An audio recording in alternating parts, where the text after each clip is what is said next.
Assalamualaikum warahmatullahi wabarakatuh. Nama saya Ananda Citra, NPM 1920-321. Saya ingin berpidato dengan mengangkat judul Coronavirus, Penanganan Virus, dan Ketersediaan Vaksin. Seperti yang kita tahu, dampak pandemik ini sangat luar biasa, baik dari sisi kesehatan maupun sosial ekonomi. Kita juga paham, virus ini tidak mengenal batas negara. No one is safe until everyone is. 6 bulan lalu, tepatnya 2 Maret 2020, Mr. Presiden Joko Widodo mengumumkan kasus pertama positif corona. Sejak diumumkan kasus pertama di Indonesia, pemerintah segera memerintahkan kepala daerah untuk memberikan arahan kepada para gubernur soal penanganan corona. Di sini, kita sebagai masyarakat Indonesia harus memerlukan kerjasama yang baik, pola hidup yang ketat tentang kebersihan, juga selalu menaati protokol kesehatan dengan memakai masker, selalu membawa hand sanitizer, dan menjaga jarak aman minimal 1 meter, dan tidak berada di tempat ramai kerumunan. Maka itu, kembali lagi ke angka dasar, yakni edukasi agar masyarakat tetap menjalani protokol kesehatan harus tetap kencang dilakukan. Saat ini, vaksin adalah satu-satunya harapan seluruh dunia. Vaksin adalah bentuk upaya pembuatan kekebalan tubuh untuk melawan penyakit. Ini adalah pencegahan agar masyarakat tidak perlu terpapar penyakit dahulu untuk menumbuhkan kekebalan tubuh atau imunitas. Vaksin akan menjadi game changer dalam perang melawan pandemi. Kita sudah seharusnya bekerja sama memastikan bahwa semua negara dapat menerima akses terhadap vaksin yang aman, juga dengan harga yang terjangkau. Jangan sampai hanya negara-negara dengan sumber daya finansial tak terbatas yang mendapatkannya, bahkan memonopolinya. Sedangkan, negara-negara yang kurang beruntung secara finansial, kesulitan, atau bahkan tak memperoleh sama sekali. Untuk jangka panjang, tata kelola lebih diperkuat. Ketahanan kesehatan dunia yang berbasis pada ketahanan kesehatan nasional akan menjadi penentu masa depan dunia. Untuk jangka panjang, tata kelola lebih diperkuat. Ketahanan kesehatan dunia yang berbasis pada ketahanan kesehatan nasional akan menjadi penentu masa depan dunia.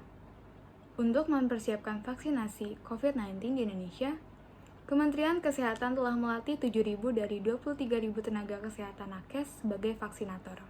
Dan pastinya, manajemen vaksin dan rantai dingin pun dengan cepat dipersiapkan. Perusahaan vaksin Pfizer Inc. menyatakan vaksin COVID-19 yang diproduksinya mendapatkan hasil efektif sebesar 90%. Hasil ini didapat dari tes awal dan diumumkan oleh Pfizer. Dan pastinya, manajemen vaksin dan rantai dingin pun dengan cermat dipersiapkan. Perusahaan vaksin Pfizer Inc. menyatakan vaksin COVID-19 yang diproduksinya mendapatkan hasil efektif sebesar 90%. Hasil ini didapat dari tes awal dan diumumkan oleh Pfizer. Jelas, ini membawa optimisme pada dunia tentang cara pengendalian virus dan sekaligus membuat Pfizer memimpin dalam perlombaan global untuk menciptakan vaksin yang aman dan teruji untuk melawan virus corona. Saya tahu saat ini masyarakat sudah sangat resah dengan dampak pandemi ini dan selalu bertanya-tanya kapan vaksin itu ada.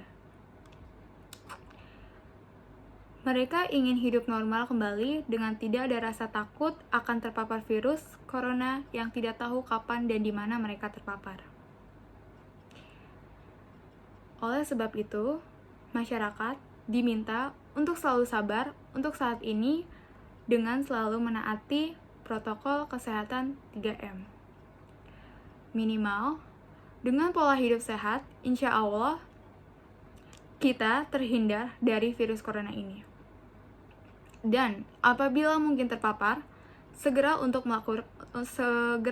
melaporkan kepada kepala daerah setempat dan segera melakukan tindakan isolasi mandiri atau mendatangi rumah sakit yang bersedia menangani pasien virus corona. Jangan berbohong, jangan ngeyel adalah salah satu kunci keberhasilan melawan kasus COVID-19 ini, agar tidak semakin meningkatnya kenaikan angka positif yang terkena virus COVID-19 ini. Menurut Presiden Joko Widodo, vaksinasi dapat diberi kepada masyarakat pada awal atau pertengahan atau akhir dari Januari 2021.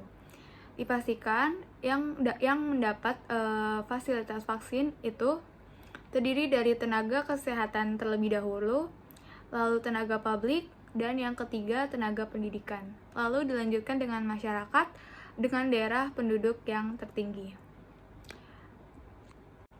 Saat ini, masyarakat diminta untuk tidak melakukan perjalanan ke luar daerah atau luar negara terlebih dahulu, mengingat kasus positif di Indonesia ini masih terus meningkat. Masyarakat dihimbau agar tetap melakukan aktivitas biasa tetapi dengan protokol kesehatan yang sudah diterapkan oleh pemerintah.